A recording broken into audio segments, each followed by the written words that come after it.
This is a walkthrough of an AS Further Maths Further Pure 2 paper. Question number 1, part 1. The group G, which has the elements 1, 3, 4, 9, 10 and 12, forms a group under the operation of multiplication modulo 13.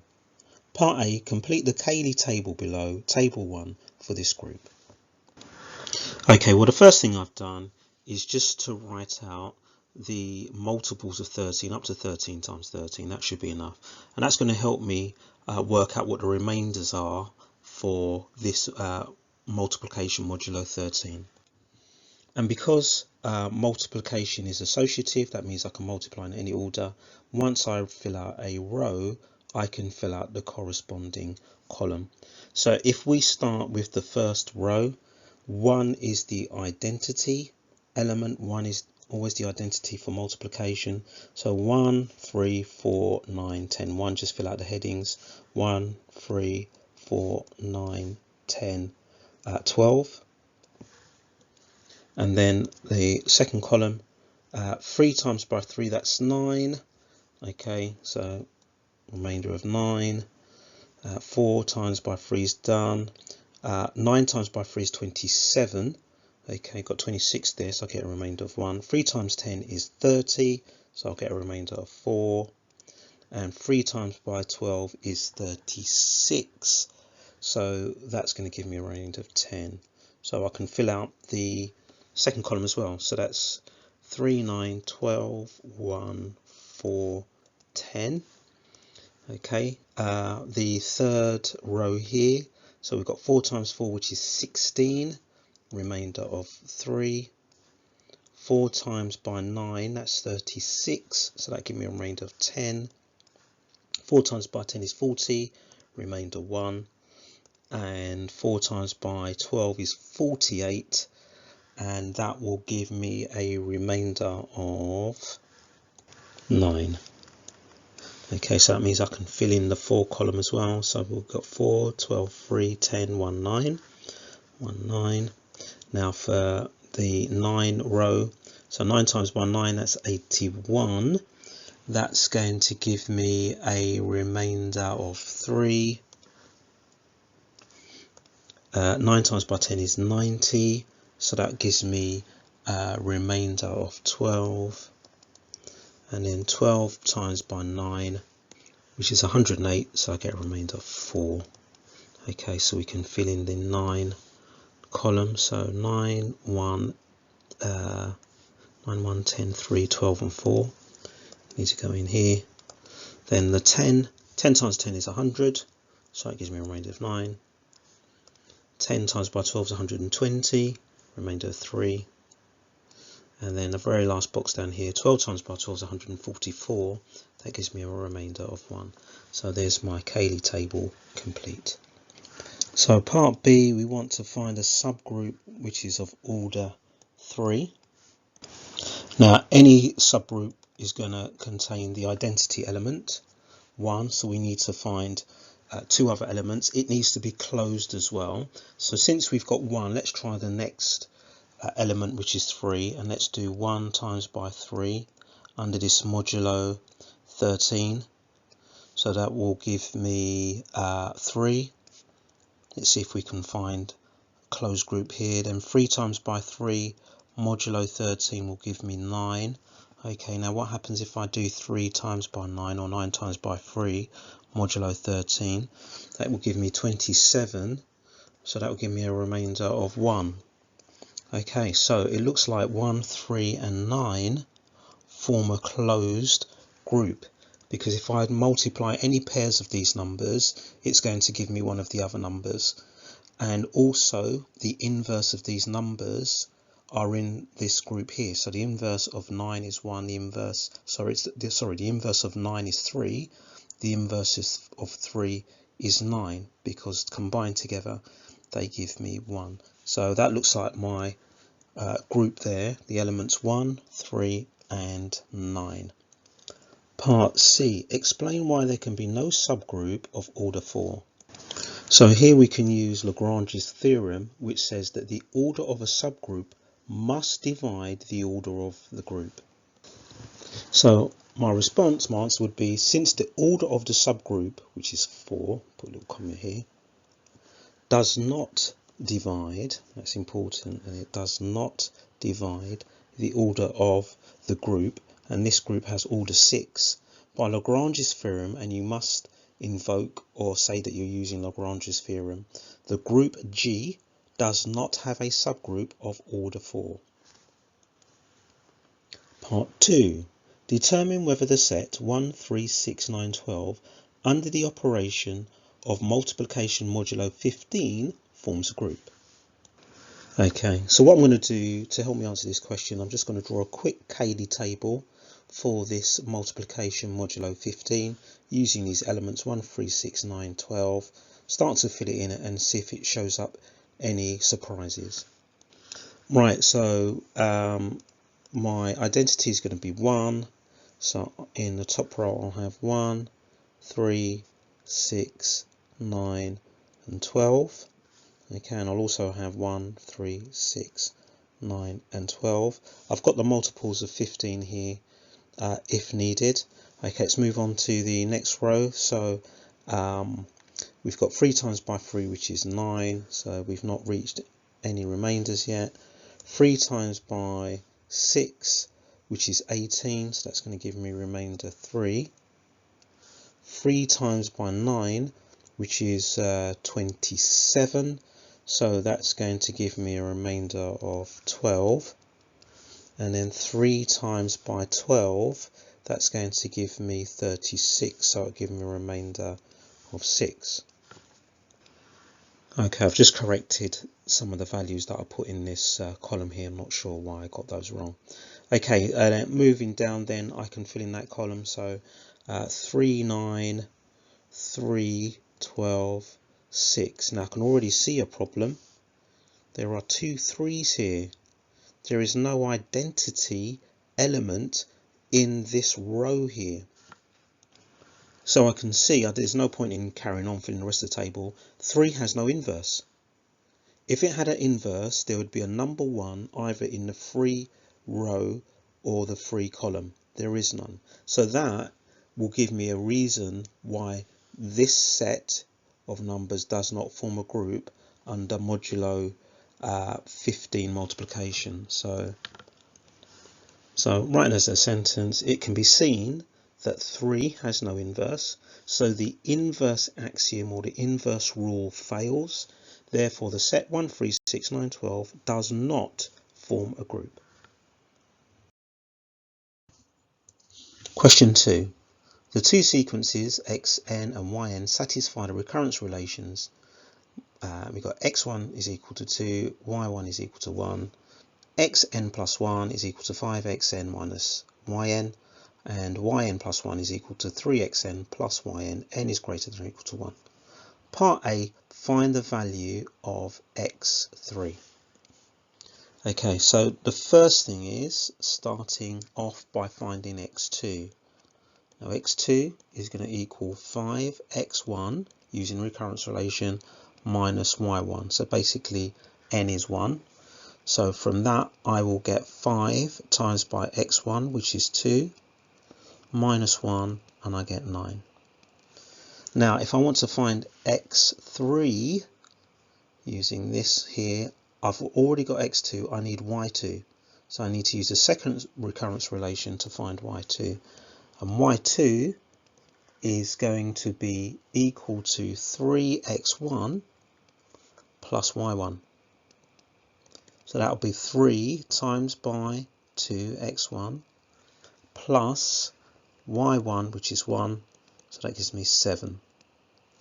Now I can find x3, and x3 is going to equal 5x2 minus y2, so just substituting in again. So 5 times by 9, there's my x2, minus my y2, which is 7. 5 times by 9 is 45, minus 7 gives me 38. So x3 is equal to 38. Let's move on. These recurrence relations can be written in matrix forms as x1, y1 is equal to 2, 1, and xn plus 1, yn plus 1 is equal to this matrix A times by xn, yn, again where n is greater than or equal to 1, where A, so that's this matrix here, that's going here, has the elements 5, minus 1, 3, 1.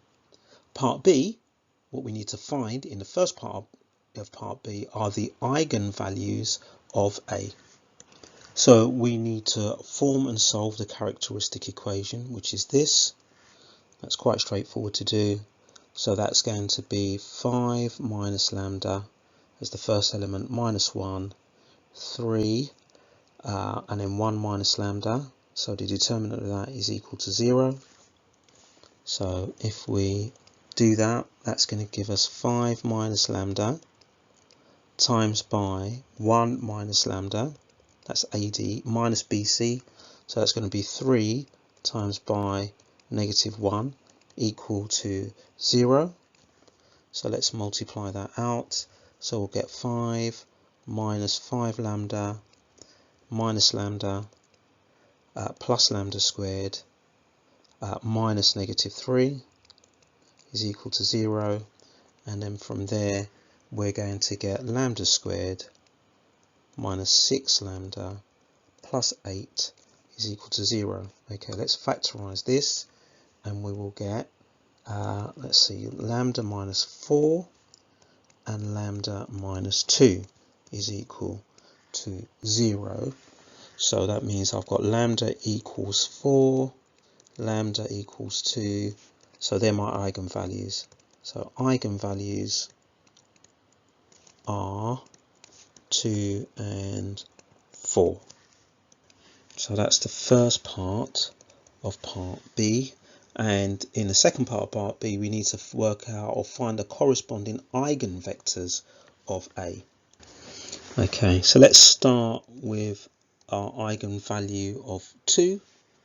And so we'll take the matrix A, 5 minus 1, 3, 1. And that's going to get multiplied by this eigenvector and give us 2 times basically the same vector or multiple of that vector. So from here we can write out what the equations are, what it gives us, and solve them. So that'll give us 5x minus y is equal to 2x. Then from the second row, so 3x plus y is equal to 2y. If I add those two equations together, I will get 8x is equal to 2x plus 2y. So take away 2x from both sides, I'll get 6x is equal to 2y, which I can simplify to divide both sides by 2, so 3x is equal to y. So an eigenvector is going to be 1, 3. So that's a value that satisfies this equation here. 3 times 1 will give you 3. Yeah. Right, let's move on to the eigenvalue of 4 and do the same thing. So we've got 5 minus 1, 3, 1, xy is equal to 4xy. We'll write out what equations that gives us up here. So we'll get 5x minus y is equal to 4x, and 3x plus y is equal to 4y. Again, we're going to add these two equations together. That will give us 8x is equal to 4x plus 4y. So from there, take away 4x from both sides. That will give me 4x is equal to 4y. Okay, so x is equal to y basically. X equals y. So an eigenvector is going to be 1, 1. So we should always write down which eigenvector goes with which eigenvalue. So when lambda is equal to 2, the eigenvector is 1, 3. And when lambda is equal to 4, my eigenvector is 1, 1. So always show which eigenvector goes with which eigenvalue. Don't mix them up. Okay, part C. Hence write down the matrices P and D such that P inverse AP is equal to D, where D is a diagonal matrix. So D is going to be the matrix of the eigenvalues. So it's going to be 2 and 4. So 2, 0, 0, 4. And P is going to be the matrix of the corresponding eigenvectors. Now we need to make sure we got these right. So from my first column here, I've got 2, the eigenvalue of 2. I need to make sure that I put 1, 3 in the first column, because that's the corresponding eigenvector. And then for 4, that's going to be the eigenvector 1, 1. Okay. New sequences un and vn can be formed from xn and yn using this transformation. Un vn is equal to the inverse of p times by xn yn. Part D, show that un plus 1 vn plus 1 is equal to the matrix D times by un vn. So we'll start with the statement, information there that's given.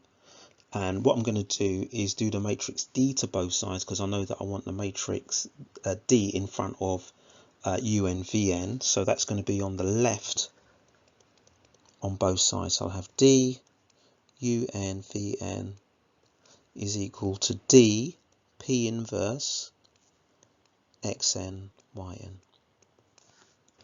Now the matrix D is equal to P inverse AP. So let's write that down.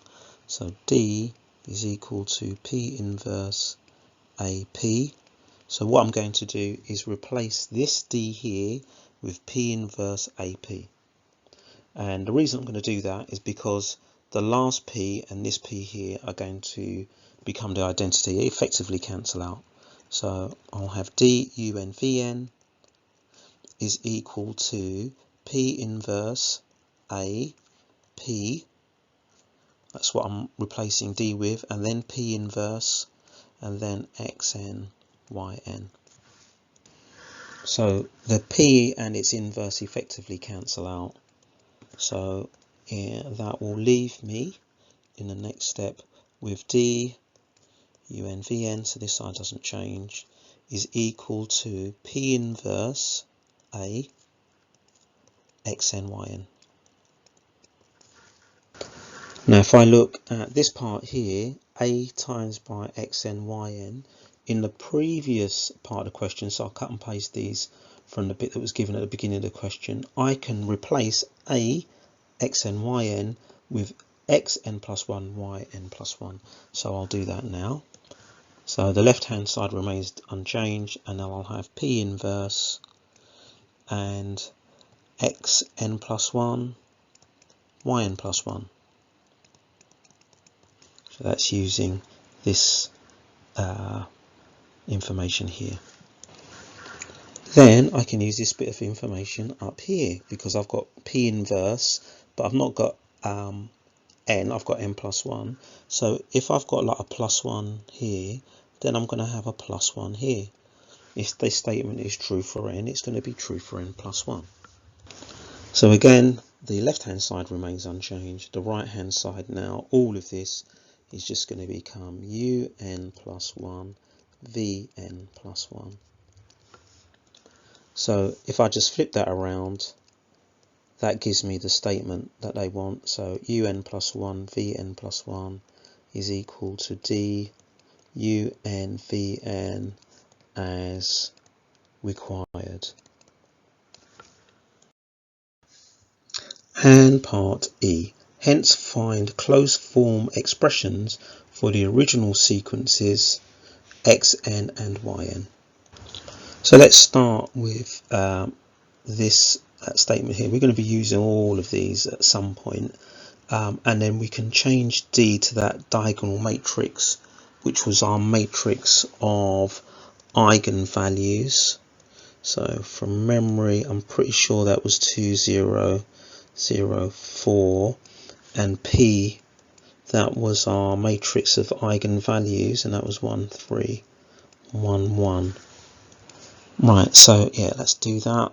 So we'll have un plus 1 vn plus 1 and then replace D with 2004 UNVN. If we multiply that out, we'll get a recurrence relation in terms of U and V.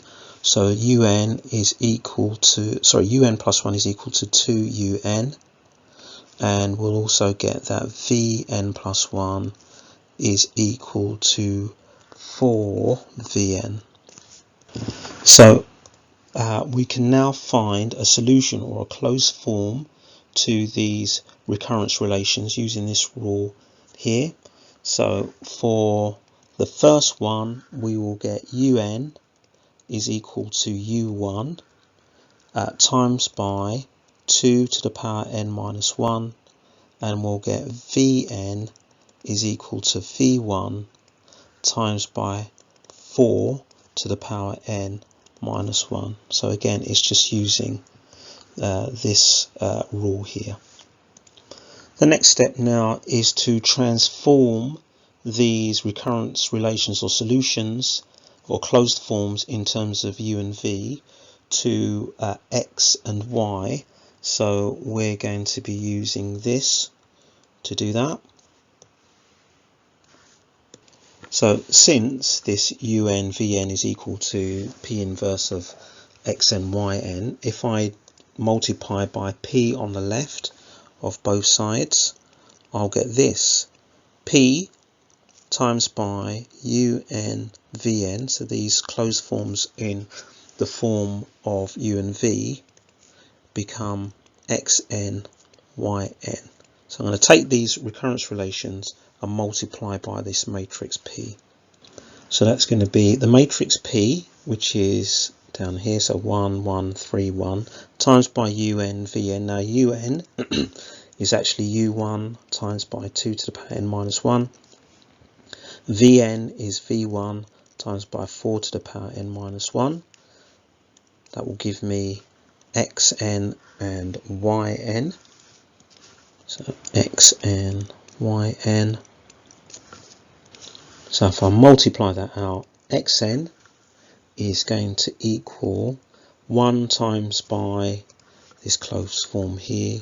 So that's just going to be U1 times by 2 to the power n minus 1 plus 1 times by the closed form for V. So that's going to be V1 times by 4 to the power n minus 1.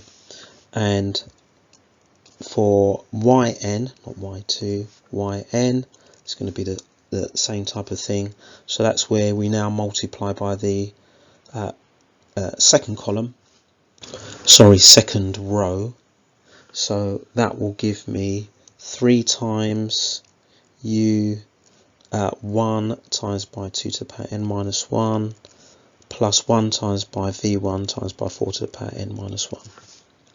So my next job now is to calculate what these U1s and V1s are, so that they can be removed from this side, and then once I've done that, I've got my closed form for X and Y. And again, I'm going to be using this to do that with n equal to 1. So I will have U1 V1 is equal to P inverse of X1 Y1. Now I know X1 and Y1, that's 2 and 1. What I don't know yet is the inverse of P. So I need to work out what the inverse of that matrix is. So let's do that over here, P inverse. Right, so the determinant of this is going to be 1 times 1, so 1 minus 3, which is going to be minus 2, so you've got 1 over minus 2, so basically minus a half, and then we swap over A and D, so it's 1 and 1, reverse the signs of elements B and C, so it's going to be negative 3 and negative 1. I guess I could write that inverse matrix, let's stick the halves inside, shall we? and then I will have negative a half, 3 over 2, negative a half. So what I will have now, I can now work out what U1 and V1 are and replace them. Looks like they're going to get replaced with numbers. So U1 V1 is going to be equal to the inverse of P, which is this negative a half, 3 over 2, negative a half, times by X1 and Y1. Okay, and that's 2 and 1. So 2 times by 1. Okay, so let's work these out. So U1 is going to be negative a half times by 1, so that's negative a half. Negative a half times by 2, we need to get the multiplications right. So negative a half times by 2, which is going to be negative 1, and then plus a half times by 1, which is going to be plus a half. So that gives us U1 is equal to minus a half, and then V1, that's going to be, so we go to the bottom row here, so 3 over 2 times by 2, and that's 3, plus, it's going to be minus a half times by 1, so minus a half, so that's 2.5, or 5 over 2. So V1 is equal to 5 over 2. Okay, we're now ready to replace that U1 and V1 from what we had before for our final answer. So Xn is equal to U1, which is negative a half, times by 2 to the power n minus 1, plus V1, and that is 5 over 2, times by 4 to the power n minus 1, and then Yn, so these are our closed forms, is 3 times by U1. Now U1 is minus a half, so we're going to get minus 3 over 2, and we times it by 3, times by 2 to the power n minus 1, plus V1, so that's going to be 5 over 2, times by 4 to the power n minus 1. So there we go. There's our completed closed form solutions for the recurrence relations x and y.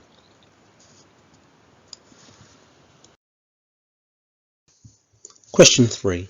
Part A. Sketch on an arcane diagram the arc given by the locus of point Z in the complex plane satisfying the argument of Z over Z minus 25i is equal to 11 pi over 12.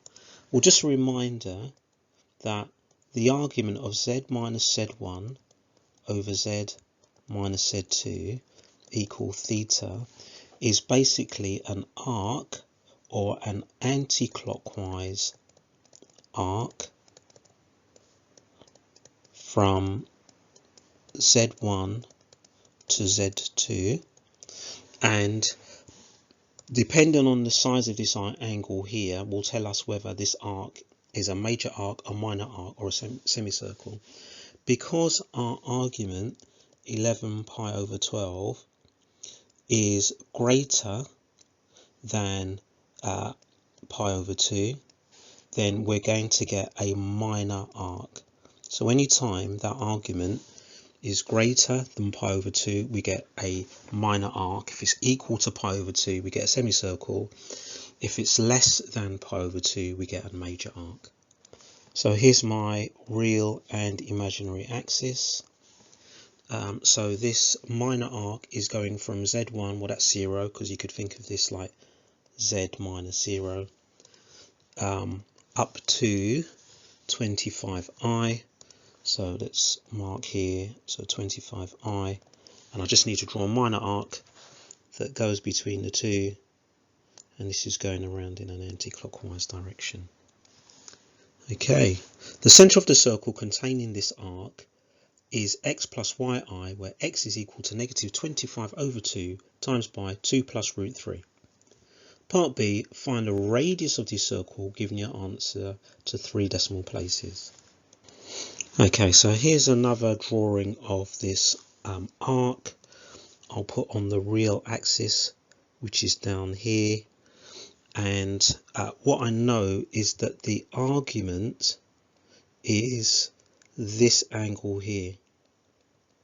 So that angle is 11 pi over 12. And I've got the center of the circle, okay, which is over here somewhere. That x coordinate, so this coordinate here, is given as this negative 25 over 2 plus root 3. Now I'll put on the imaginary axis as well, and then it's this light blue dotted line which is the complete radius of the circle. So let's highlight this. Now I know the length of this part here, okay, that's the 25 over 2 plus root 3. The complete radius, I need to find the length here that's inside. So what I'm going to do is draw that out, draw that triangle out that's there. Okay, so that's this triangle that's here, and the angle that is here, that's going to be half of the 11 pi over 12, so that will be 11 pi over 24. And I know the distance from here up to here, the bottom of the arc to the top, is 25. So this length here is going to be half of that distance, because I'm just looking at this triangle. So that's going to be 25 over 2, or 12 and a half.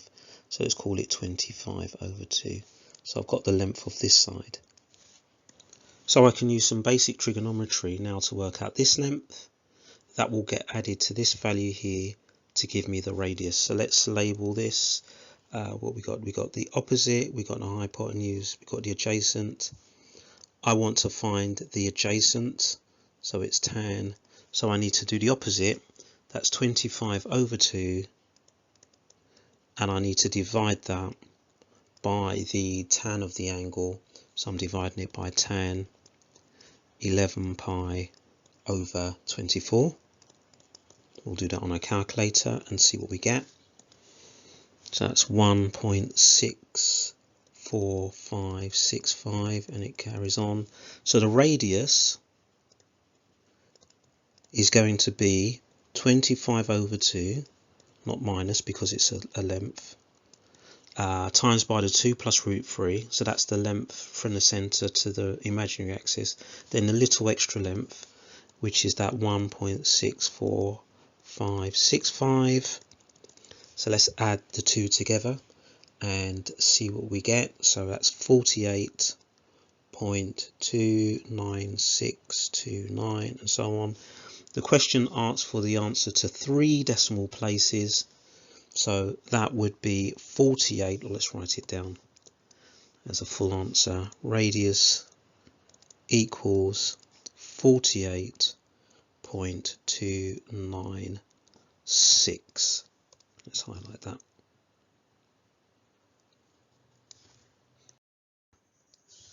In a game, players take turns to roll balls along a horizontal surface from a fixed starting position to a fixed target 25 meters away. The game can be modelled in a complex plane with the starting position at the origin and the target at the point 25i, where the units are meters. In a particular game, the first player's ball has come to rest with its centre at 0.5 plus 23.25i. The second player's ball is following the path sketched in part A, so that's this path here. Given that the radius of each ball is approximately 5 centimeters, part C, use this model to determine whether the second player's ball will hit the first player's ball. So the first player's ball is some sort of position like this, okay, where that red dot is, and its actual position is 0.5 plus 23.25i. So it's already there. and then the second ball follows the path of that locus, and we want to know whether they're going to hit each other, and the radius of each ball is approximately 5 centimeters, so we need to take that in consideration. It may not be exactly the same position, but their radius may be such that they end up touching each other. So to do this, we're going to work out the distance of the first ball from the center of this arc. So distance of first ball from center of arc or our locus. Well, we could, because we know that the distance of the first ball from the center is going to be 48.296, and that's going to be in meters.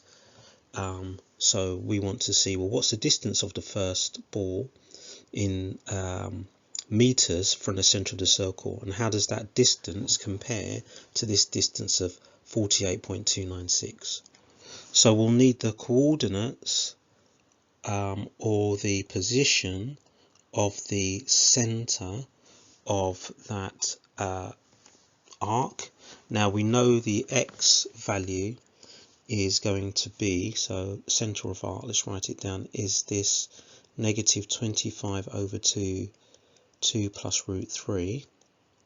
That's the real part, and then the imaginary part is going to be halfway up from the bottom, so that's going to be 25 over 2, so plus 25 over 2, or 12.5 I. So we want to find the distance between this center and this point here. So let's do that, and we can do that using Pythagoras. So it's going to be a big square root symbol like this, and it will be the difference between the real values squared. So let's do 0.5 minus, and it'll be negative 25 over 2, lots of brackets here, 2 plus root 3, close bracket, close bracket, close bracket squared, plus the difference between the imaginary values squared, so that's 23.25 minus 25 over 2 squared. And that gives us a value of 48.360571, so on. So that's the distance of this first ball from the center. We know that the distance of the second ball from the center is this. We want to find the difference in distances, and that's going to be, let's do the larger one, 48.3605, so on, minus 48.296,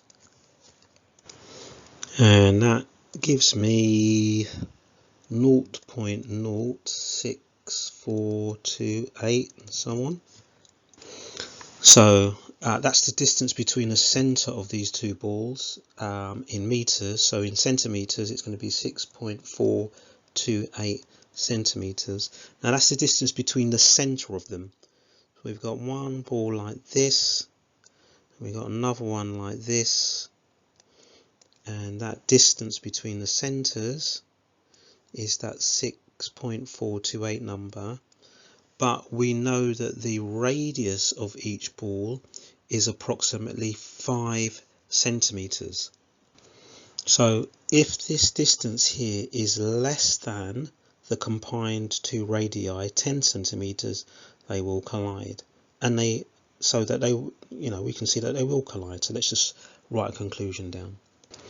So since 6.428 centimeters is less than 10 centimeters, that's the combined radii of both two radii there, the balls will collide. Question 4.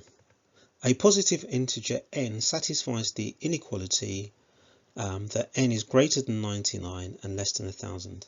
The integer n is written as a 3-digit number ABC such that n is equal to 100a plus 10b plus c, where the digits a, b and c are each integers between 0 or 0 and 9 inclusive, where a is not equal to 0. The integer n has the following 3 properties. First property, n is divisible by 11. Second property, the sum of the digits of n is odd. Third property, that under modulo 9 addition, the remainder is 5. Using this information to find all possible, or use this information to find all possible values of n, making your reasoning clear. Okay, so let's write down some facts, algebraic facts about this number n. So the first thing, it says that n is divisible by 11. Now when a number is divisible by 11, if we do the alternating sum of digits, that's going to be divisible by 11. So we can write that as a minus b plus c is equal to some multiple of 11, 11k. Now we need to think, can it be any multiple of 11? Can k be any value, or are we limited to specific values for k? Now the maximum sum you're going to get for this alternating sum of digits is going to be if you do 9 minus 0 plus 9, 18. That means therefore k can only be either 0 or 1, because the sum of the digits isn't going to be any more than 18, so we're not going to get like 22 or 33. So we'll just write that down. So k basically can only be 0 or 1. So we could then conclude from that that a minus b plus c can either be equal to 0 or 11 only. So I'm going to highlight that. That's my first fact here, conclusion. Okay, fact number 2, the sum of the digits of n is odd. So a plus b plus c is equal to, now normally we'd write like 2n plus 1 or 2n minus 1, but n's already been used for this number, so we'll use m. So the sum of the digits is odd, 2m plus 1. Now since the smallest value for a plus b plus c is going to be 1, that would be when you have the number 100 and you find the sum of the digits. That means m can be any integer, any positive integer, including 0, because we want to do 2 times 0 plus 1, 2 times 1 plus 1, and so on. And the third fact is to do with addition modulus 9, and when we do addition modulo 9, we get a remainder of 5. So if we write that down algebraically, 100a plus 10b plus c, addition modulo 9 gives us 5. And we look at each part. So here the 100. So if we do 100 addition modulo 9, that gives us 1, because we'll get 99 with a remainder of 1. If we do that with the 10, so 10 addition modulo 9 is also going to give us 1. So we've got 1a plus 1b plus c instead of this 100a plus 100b, sorry, plus 10b plus c. So a plus b plus c under addition modulo 9 will be 5. So let's now think about what a plus b plus c, what that can be. So the sum of those numbers could be 5, because that will give us a remainder of 5 under addition modulo 9. Or the sum of those numbers could be 14. That would also give us a remainder of 5. Or the sum of those numbers could be 23, for example. We could keep going, or 32, and so on. So now let's highlight the previous fact that we had here and the last fact here, and now we're going to put these together and see if we can work out what the values of A, B and C are. Okay, so if we add together facts 1 and 2, the one about the divisibility and the one about it being odd, that leads us that A minus B plus C can only be 11, it can't be 0, because we'll get a sum which is going to be 0, and 0 is not an odd number. So this will be our first sort of step here. A minus B plus C can only be 11, not 0. If we now use facts 2 and 3, which are about the sum of the digits being odd and the remainders under this addition modulo 9, then that leads us to that the sum of the digits can only be 5 or 23 only. That's because we can't have an even result for the addition of the digits under modulo 9. And also, since A, B and C are between 0 and 9, the largest sum of the digits you can get, the smallest sum is 1, the largest sum you're going to get is going to be 27. I guess it can be 0 to 27. So we're not going to get a sum of digits greater than 27. So we're not going to get any values bigger than 23. So this is going to be our second statement here. The sum of the digits is either 5 or 23. Then lastly, we're going to combine facts 1 and 3, and basically we're just going to combine these two equations. So we have A minus B plus C is equal to 11. Okay, in both equations here, so this should be 11 here. And then the other equation is the A plus B plus C with the 5, which is what it could be, or the 23, and then we solve these simultaneously. So if we use A plus B plus C is equal to 23, we'll get 2B equals to 12, B equal to 6. If we now solve it with using the A plus B plus C is equal to 5, we'll get 2B is equal to negative 6, B is equal to negative 3. So B can't be negative. So this is going to lead us onto the fact that A plus B plus C has to equal 23. And also that B is equal to 6. So that's what we got when we solve this equation down here.